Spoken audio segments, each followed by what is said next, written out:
It will be at least 1 week until crews can clear away debris from that big landslide that shut down I-24 eastbound north of Nashville. News Channel 5's Chris Conti has been tracking this story since the very beginning from the air in Sky 5. Chris, it will still be a week before the slide is cleared.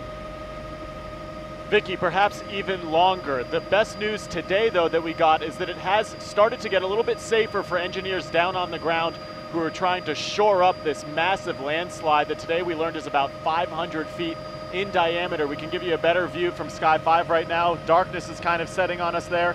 But where you see those lights on the bottom of your screen there, that's I-24 headed up towards Clarksville. Should look the same on the top of your screen there, just not the case tonight. Here's why. On Old Hickory Boulevard, on the off-ramps of I-24 East, drivers had no place to go. How far do we have to go up here? You're just going around this way. Okay. Stopped in their tracks, not by a crash. Did you know that there was a landslide? No. But because the earth came crashing down on Saturday night. It is still astonishing to see 50,000 cubic yards of soil, clay, trees, and boulders, all covering a massive swath of I-24 East.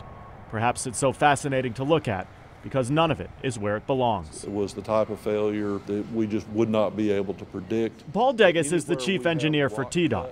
Their biggest concern right now is for the engineers and work crews who are trying to clear the highway. The fix here is a fairly routine type fix. The risk right here is safety for the workers that are out there. In order to reopen I-24, crews will first have to start pushing debris from the back of the slide zone forward down onto the highway.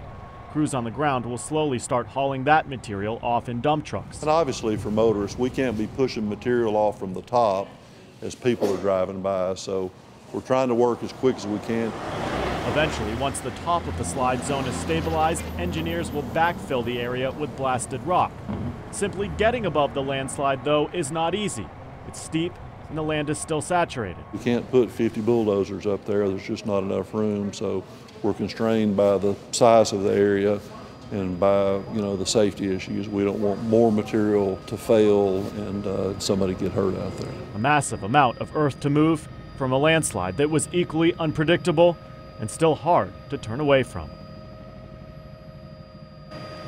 You are looking live right now. TDOT officials monitoring this situation 24/7. They have actually started bringing out some dump trucks that they're going to use to haul away a lot of that dirt and debris. As you see one of these TDOT officials actually pulling up on the landslide here. They are hoping that maybe sometime next week they can get this clear, but it is still unclear exactly how long all of this is going to take. We will continue to monitor things from up here in the air. For now, though, we are live in Sky 5. Chris Conti, News Channel 5.